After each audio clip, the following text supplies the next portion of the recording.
الحمد لله رب العالمين والعاقبة للمتقين والصلاة والسلام على سيد الأنبياء والمرسلين سيدنا ونبينا مولانا محمد وعلى آله وصحبه أجمعين. أما بعد فأعوذ بالله من الشيطان الرجيم. بسم الله الرحمن الرحيم. رب اشرح لي صدري ويسر لي أمري واحلل عقدة من لساني يفقهوا قولي. صدق الله العظيم.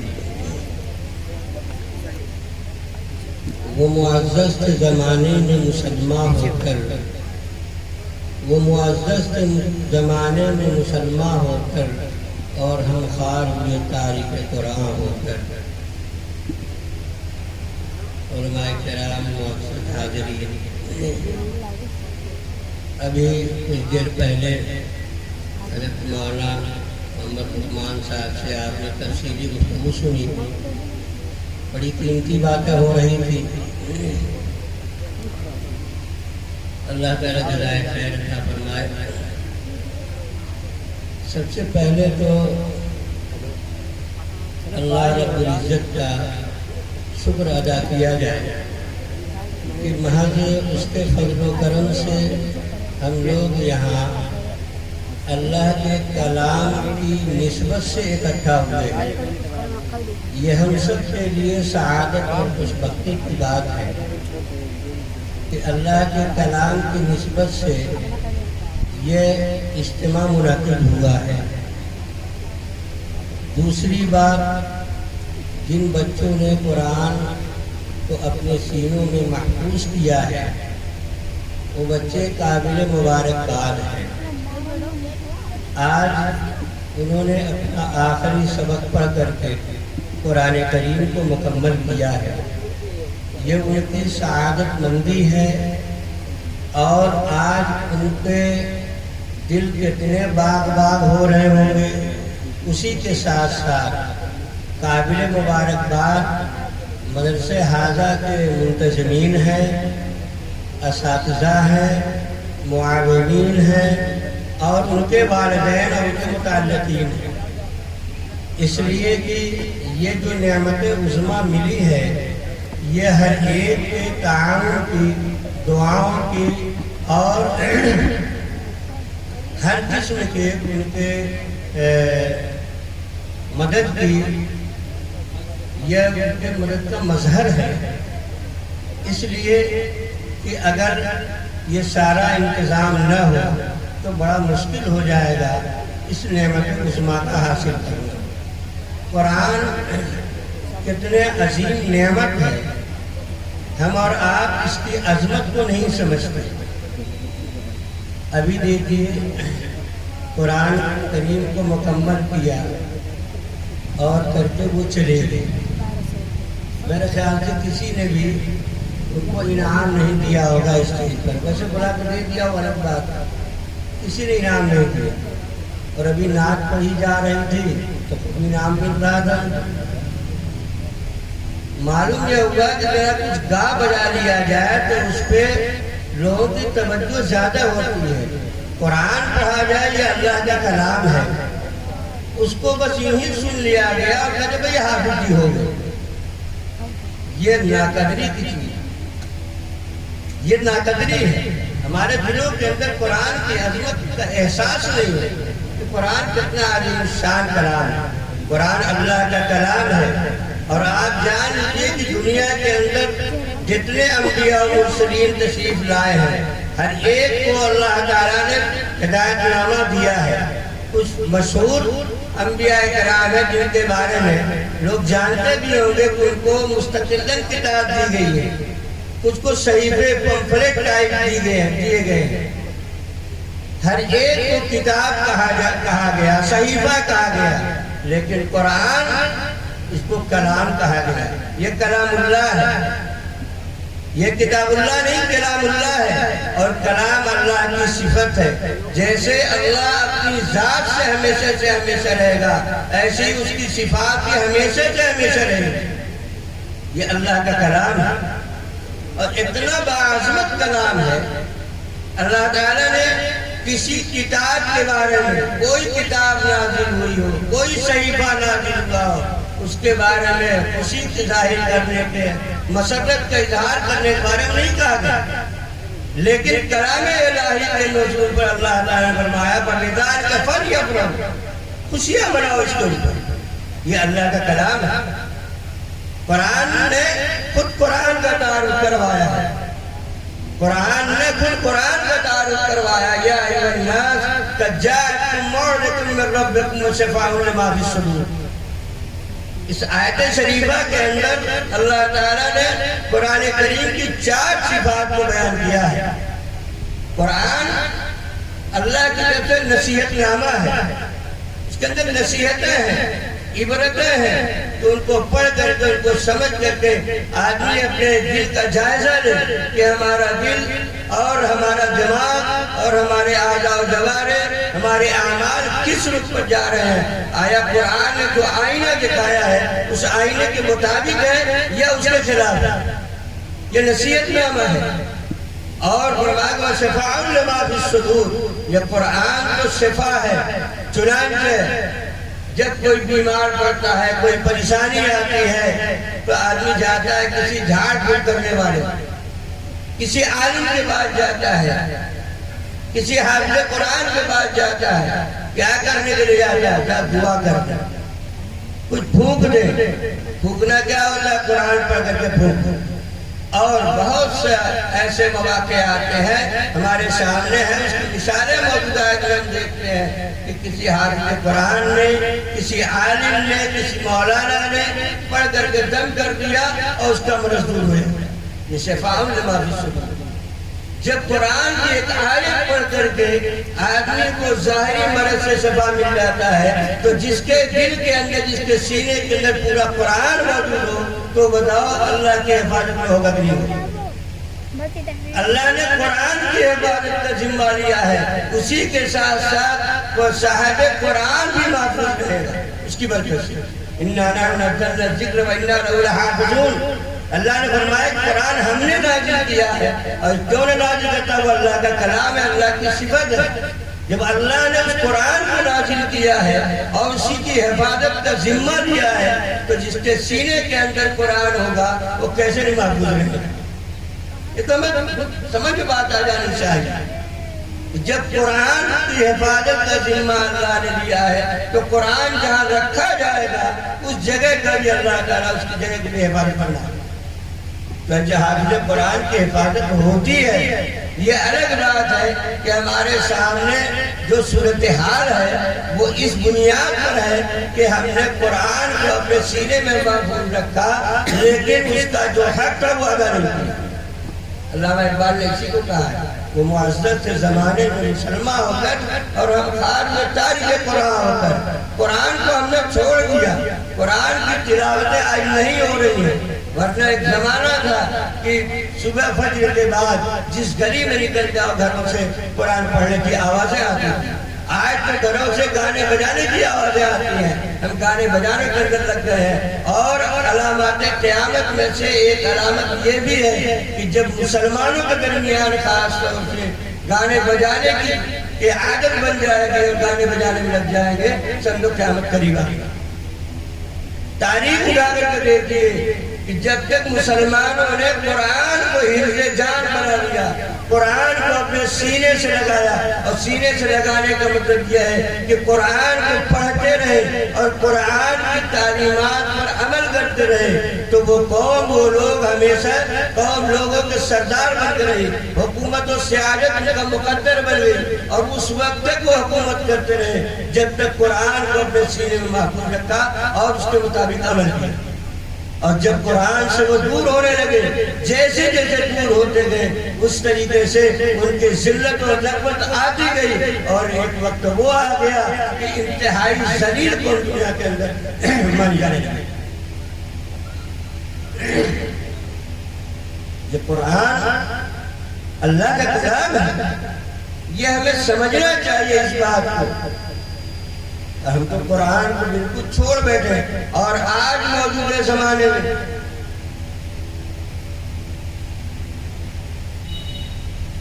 موجودہ زمانے میں دیکھ لیے پوری دنیا کے اندر سب سے ذلیل، سب سے رسوا اور سب سے بے حیثیت قوم اگر ہے تو مسلمان ہے۔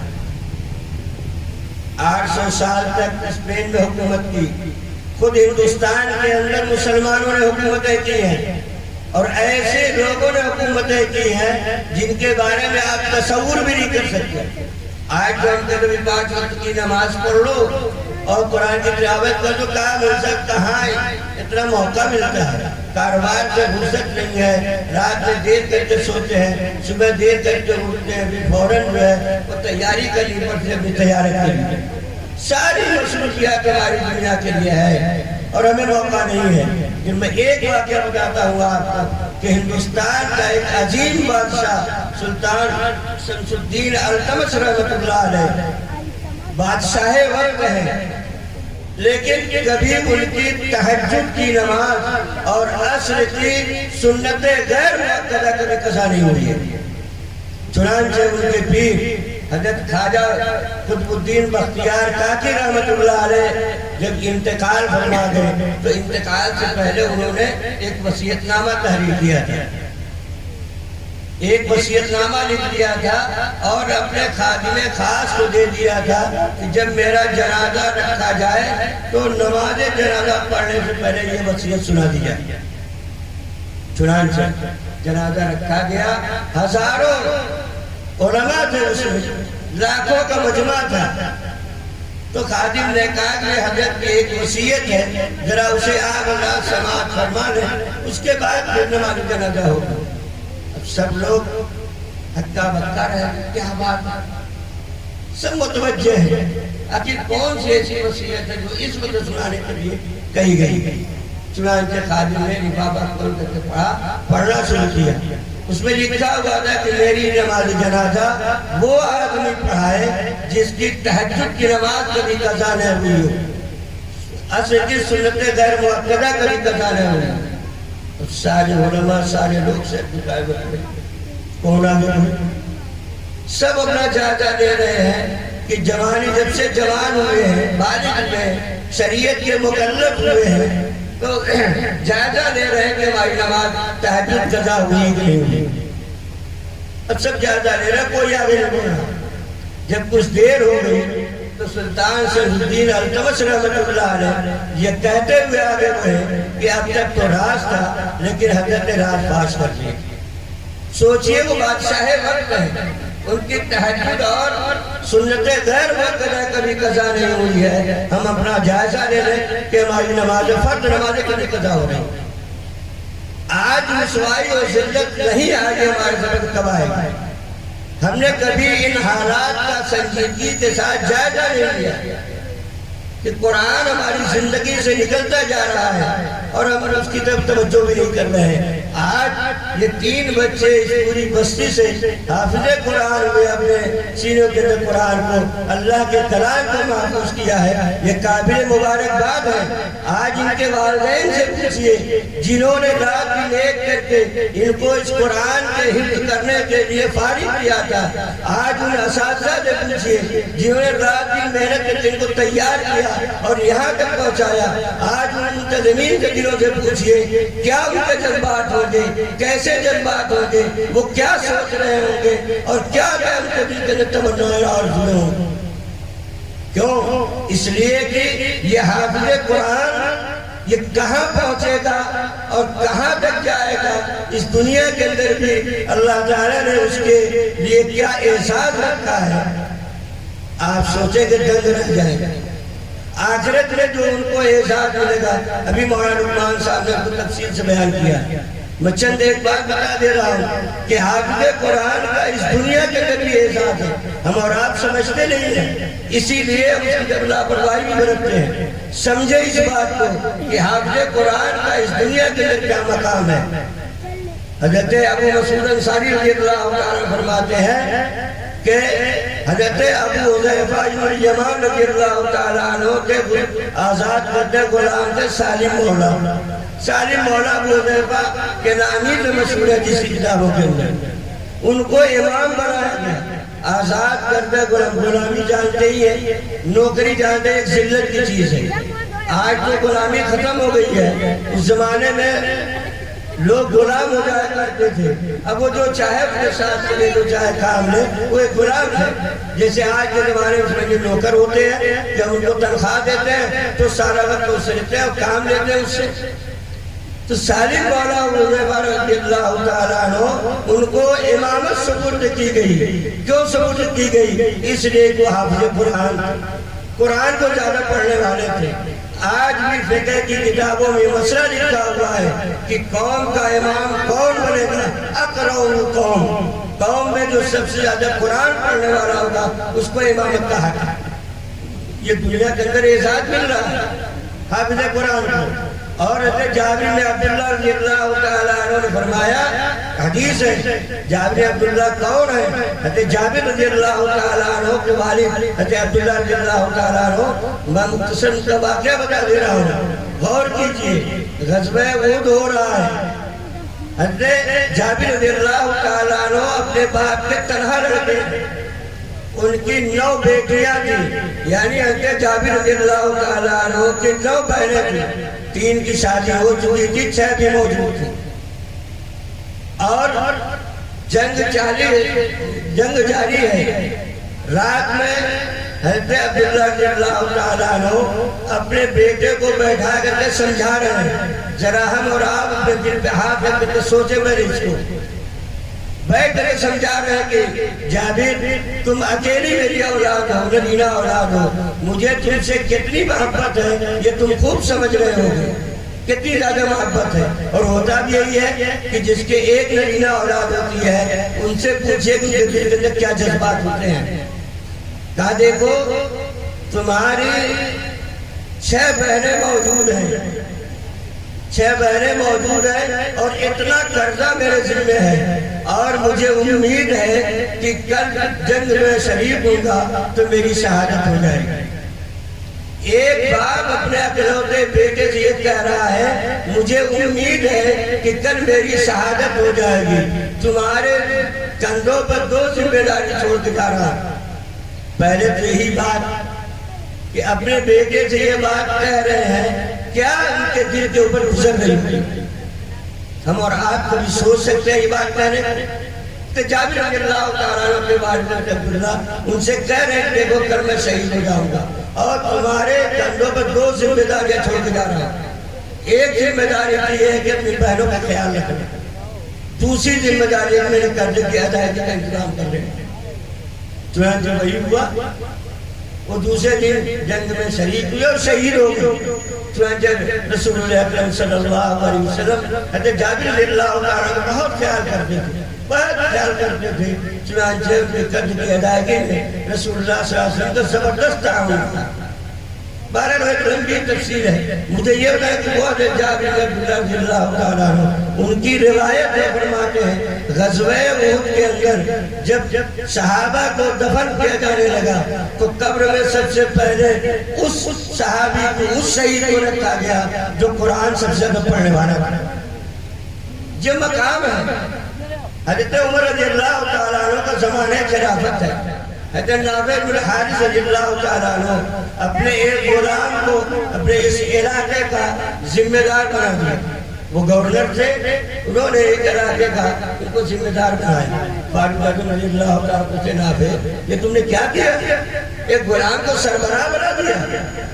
کہا کہ ہاں سربراہ تو بنایا ہے لیکن وہ غلام عام غلام نہیں ہے بلکہ قرآن کو سب سے زیادہ پڑھنے والا حافظ قرآن ہے۔ تو حضرت فاروق اعظم رضی اللہ تعالیٰ نے فرمایا ان اللہ یرفع بہذا القرآن اقواما یدعو آخرین۔ سچ فرمایا رسول پاک صلی اللہ علیہ وسلم نے، میرے آقا نے بالکل صحیح فرمایا ہے کہ اس قرآن کے ذریعے کچھ لوگوں کو بلند کیا جائے گا اور کچھ لوگوں کو گرا دیا جائے گا۔ یہی قرآن کچھ لوگوں کے لیے ہدایت بنے گا اور کچھ لوگوں کے لیے ضلالت و گمراہی کا سبب بنے گا۔ جو لوگ اس قرآن کی عظمت کو اپنے سینوں کے اندر محفوظ کریں گے اور اس قرآن کے تقاضوں کے اوپر عمل کریں گے تو وہ لوگ اللہ تعالیٰ کے نزدیک محبوب ہوں گے. اس دنیا کے ذریعے اللہ تعالیٰ ان کو معزز بنائے گا اور آخرت میں بھی ان کو اعزاز سے نوازا جائے گا. اور جو لوگ اس سے دور ہوتے جائیں گے، قرآن کے ساتھ بے اطلاعی کریں گے، قرآن کو چھوڑ دیں گے، ٹاکوں کی زینت بنا دیں گے، تو پھر ان کے مقدر میں یہی رسوائی و ذلت ہے جو آج پوری دنیا کے مسلمانوں کو سوار ہوا. اس لیے قرآن کریم نے خود قرآن کریم کا یہ تعارف کروایا ہے کہ اس کے 4 صفتوں کو بیان کیا گیا ہے. نصیحت نامہ ہے، شفاء لما فی الصدور ہے، یعنی وہ شفا ہے ہر ایک کے لیے. اور اسی طریقے سے فرمایا کہ ہدایت اور رحمت مومنوں کے لیے. اس کے بعد کہا گیا ہے قل بفضل اللہ ورحمتہ فبذلک فلیفرحوا. اس نعمت عظمیٰ کے ملنے پر خوشیاں مناؤ، خوشی کا اظہار کرو.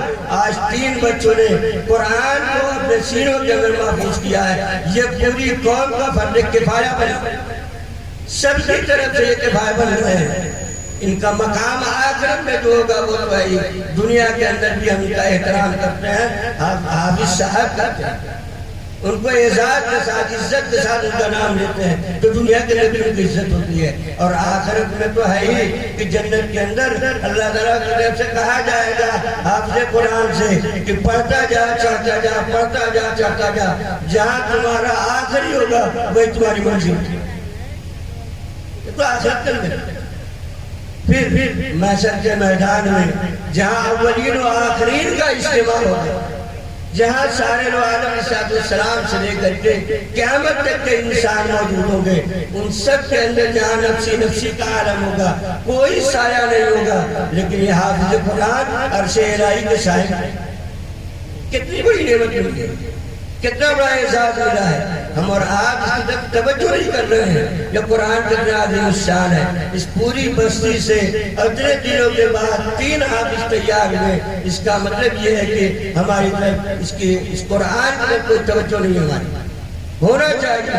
اور آج کے دور میں تو خاص طور سے ہم اس قرآن کو اپنے سینے سے لگائیں، قرآن کو پڑھنے والے بنے. اس لیے کہ قرآن کا حفظ کرنا، قرآن کے معنی اور مفہوم کا سمجھنا، اس کے ساتھ ساتھ قرآن کو دیکھنا بھی ثواب ہے. قرآن کا ایک حرف پڑھنا بھی ثواب ہے. ہم قرآن کو دیکھیں، دیکھ کر کے پڑھیں گے، ایک حرف پڑھیں گے 10 نیکی ملے گی. حدیث پاک کے اندر ہے رسول پاک صلی اللہ علیہ وسلم نے فرمایا کہ الف لام میم ایک حرف نہیں ہے بلکہ 3 حرف ہے. الف الگ ہے، لام الگ ہے، میم الگ ہے، اور ہر حرف پر ایک نیکی ملتی ہے اور ایک کے بدلے 10 نیکی ملتی ہے. من جاء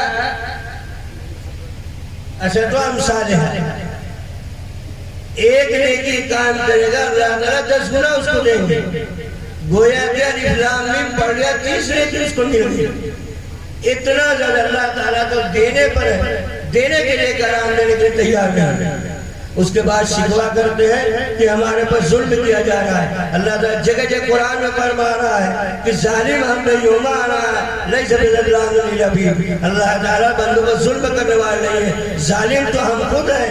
اس لیے کہ ہماری فطرت یہ ہے کہ ہم اسلامی احکام کو اپنائیں، اسلام اپنے اندر زندہ کریں. اس لیے کہ حضرت رسول اکرم صلی اللہ علیہ وسلم نے فرمایا کل مولود یولد علی الفطرہ فابواه يهودانه او ينصرانه او يمجسانه او كما قال رسول اللہ صلی اللہ علیہ وسلم. ہر بچہ اسلامی فطرت پر پیدا ہوتا ہے. اب اس کے والدین چاہے اسے یہودی بنا دے، نصرانی بنا دے، مجوسی بنا دے، ہندو بنا دے، مشرک بنا دے، جو چاہے وہ بنا دے، لیکن وہ پیدا ہوتا ہے اسلام پر. آج ہم اپنی اولاد کو کیا سکھائیں گے؟ ہم خود سیکھے ہوئے نہیں ہیں، دور ہوتے جا رہے ہیں. ہماری نسلیں برباد ہو رہی ہیں اس لیے کہ ہم نے بے توجہی برت لی. ہمارا دل دماغ، ہماری سوچ صرف دنیا کی نہیں ہے. حالانکہ اللہ تعالیٰ نے رزق کا اپنے ذمہ لیا ہے کہ رزق کی ذمہ داری میری ہے. تم پیدا کیے گئے اس لیے نہیں کہ دنیا کمانے کے چکر میں مجھ کو بھول جاؤ. وما خلقت الجن والانس الا لیعبدون. ہم نے انسانوں کو اس لیے پیدا کیا ہے کہ وہ میری فرما برداری کریں، میرے حکموں پر چلیں، میں جو کچھ کہوں اس کو منوان مان کر اس پر عمل کریں۔ ما اريد من رزق وما اريد ان يطعمون ان الله هو الرزاق ذو القوة المتين۔ میں تم سے روزی نہیں کمانا چاہتا، روزی کا ذمہ تو میرے اوپر ہے، میں اس کا ذمہ دار ہوں۔ جس کو روزی دینا ہے وہ دینے کے لیے تیار ہے، دینے کے لیے تیار نہیں ہے، ہم اس سے قابل تیار ہیں۔ اس لیے یہ انتہائی مبارک اور مسعود موقع ہے، اس سے ہمیں عبرت لینی چاہیے اور اپنے اندر جذبات پیدا کرنے چاہیے۔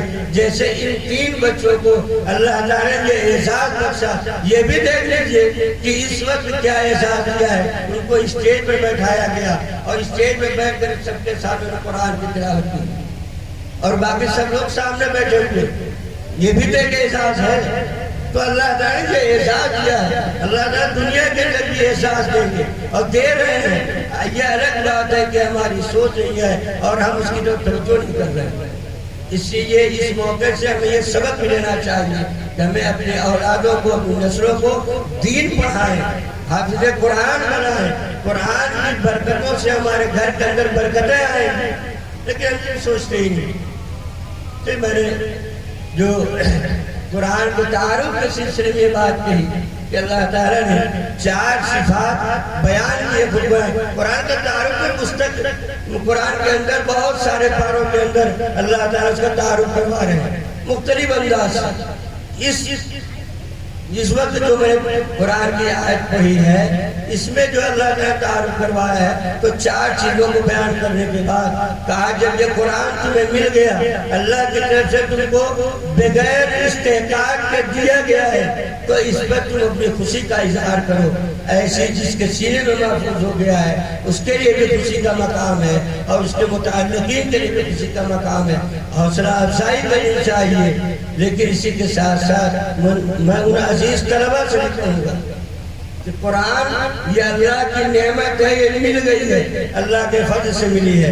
اللہ کا فضل نہ ہوتا، اس کی توفیق نہ ہوتی تو یہ نعمت تم کو نہیں ملتی۔ اس لیے جب یہ نعمت مل گئی ہے تو اس کی قدر دانی تمہارا فریضہ ہے۔ اگر نہ قدری کہ لئن شکرتم لازیدنکم ولئن کفرتم ان عذابی لشدید، بڑی سخت بات کہی گئی ہے۔ اگر نعمتوں کی شکر گزاری کرو گے تو اللہ تعالیٰ مزید نعمتوں سے نوازیں گے، اور اگر نہ قدری کرے تو سن لو اللہ کا عذاب انتہائی سخت ہے۔ اللہ کی گرفت سے، اللہ کی پکڑ سے کوئی بچ نہیں سکتا۔ اس لیے جو قرآن ملا ہے اب اس کی حفاظت کرنی ہے۔ اس کی حفاظت ایک تو یہ ہے کہ اس کی تلاوت مستقل ہونی چاہیے، یہ بھولنا نہیں چاہیے، اور اسی کے ساتھ ساتھ جیسے ایک حافظ قرآن پر رہنا چاہیے کہ معاصی سے، گناہوں سے اپنے آپ کو بچائے، ہر غلط جگہوں پر جانے سے اپنے آپ کو بچائے، اور زیادہ سے زیادہ تلاوت کا اور نمازوں کا اہتمام کرے تو اللہ تعالیٰ مزید نعمتوں سے نوازے گا۔ آج بہت بڑا رمیہ یہ ہے کہ ہم نے حفظ تو کر لیا اور خوب دعوتیں ہو گئی، مٹھائیاں تقسیم ہو گئی، اس کے بعد سب ختم ہو گیا۔ وہ حافظ سمجھ گیا کہ میں کب حافظ ہو گیا، اس کو لوگ حافظ صاحب کہیں گے، قصہ ختم ہو گیا۔ خوب سن لو یہ قرآن کیسے نکلتا ہے۔ ایک حدیث کے اندر اس بات کو مثال دے کر سمجھایا گیا۔ بات یہ ہے کہ عربوں کے اندر اونٹ یہ سب سے قیمتی مال ہوا کرتا تھا، تو اونٹ کو بیٹھا کر کے باندھا جاتا تھا۔ وہ باندھا کیسے جاتا تھا کہ اونٹ اللہ تعالیٰ کی عجیب و غریب مخلوق ہے، تو خصوصیت اس کے اندر عجیب ہے جو کسی کے اندر نہیں۔ اونٹ کے اندر 2 گھٹنے ہوتے ہیں، ہر جانور کے اندر، انسان کے اندر 1 گھٹنا ہوتا ہے، اس کے اندر 2 گھٹنے ہوتے ہیں، اس لیے کہ بہت پہاڑ جیسا تو ہوتا ہی ہے، اس پر وہ جب اس طریقے سے بیٹھتا ہے تب اس میں سوار ہوتے ہیں۔ اور دوسری خصوصیت یہ ہے کہ اس کے پیٹ میں اللہ تعالیٰ ایسی ٹنکی بنائی ہے کہ وہ 1 ہفتے کا پانی اپنے پیٹ میں جمع کر لیتا ہے۔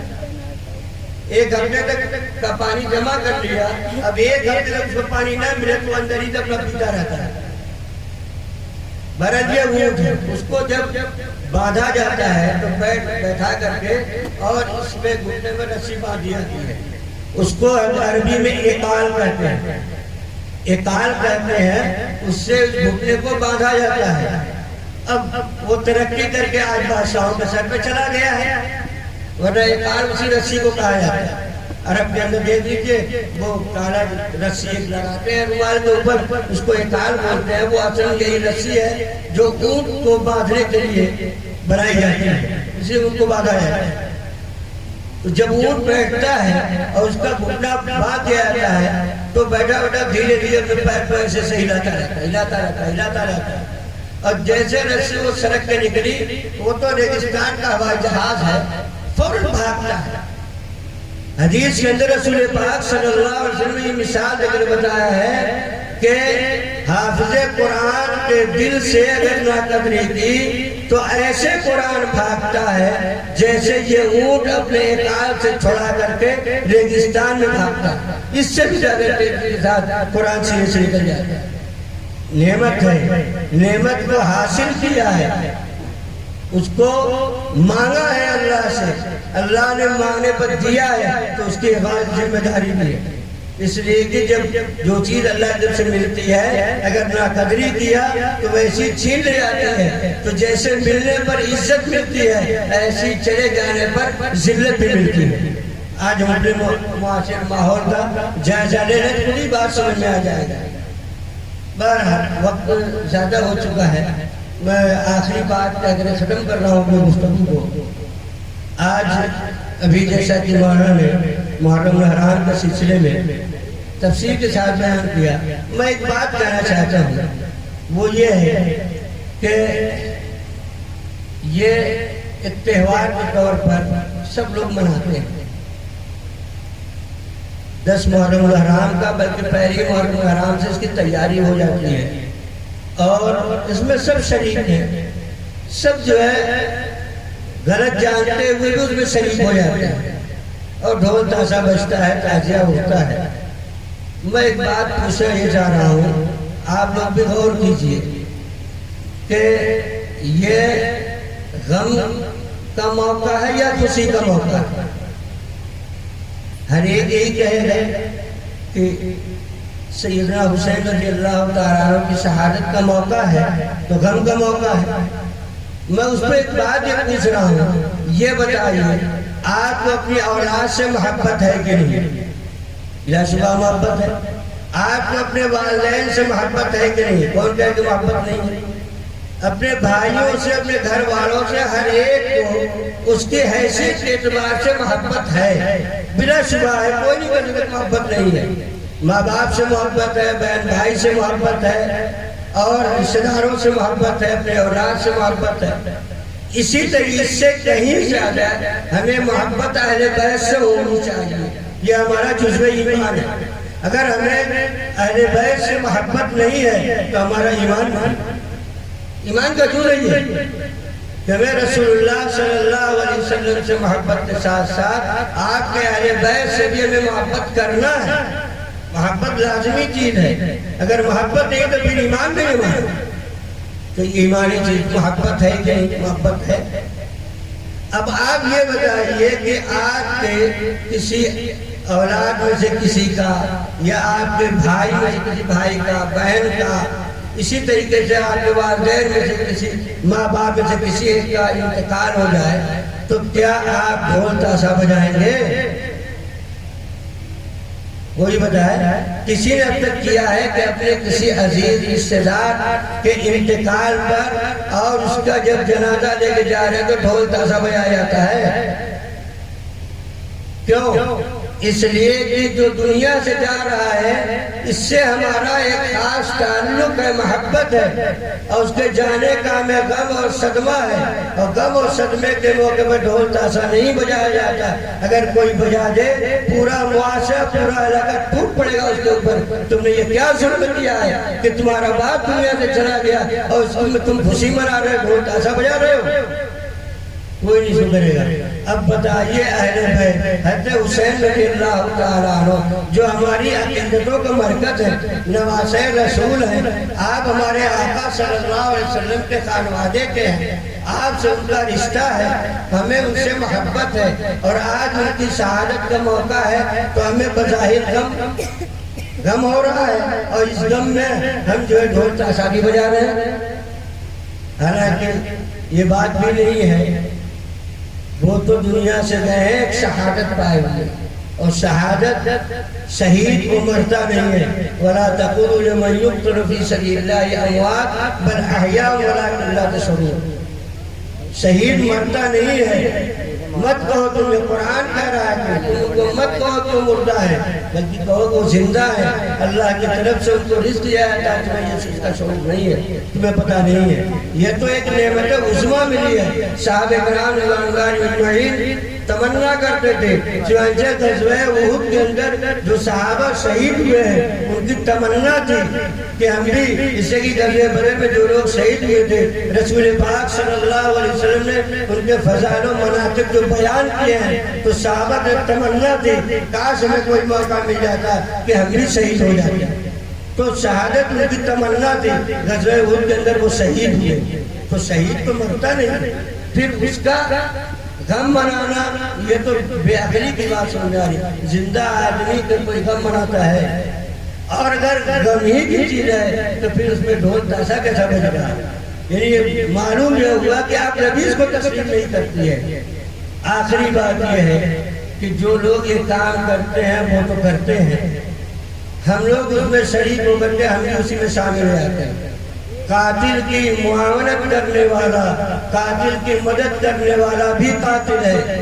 ظالم ظلم کر رہا ہے، اس کا معاون جو بنے گا، اس کا جو ساتھی بنے گا، اس کے جو ساتھ رہے گا، وہ بھی ظالم شمار کیا جائے گا۔